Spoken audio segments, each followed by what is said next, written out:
In order to enable or disable automatic macro camera on iPhone 17, first of all, we need to go to settings. Over here in settings, scroll down a little bit and then go to camera. And then in here, if you scroll down, you should be able to find macro control, which can be enabled or disabled.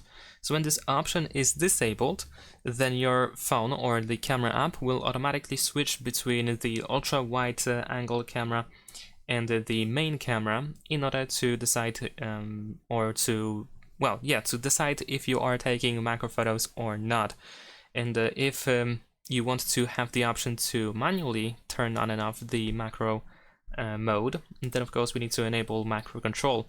So with this option enabled, if you go to the camera and if the phone or the camera recognizes that you are trying to take a macro photo, then you will see a flower icon over here on the left side at the bottom of the camera preview. So you can tap on it in order to switch between the main camera and the ultra wide camera. Thanks for watching, leave a like and subscribe.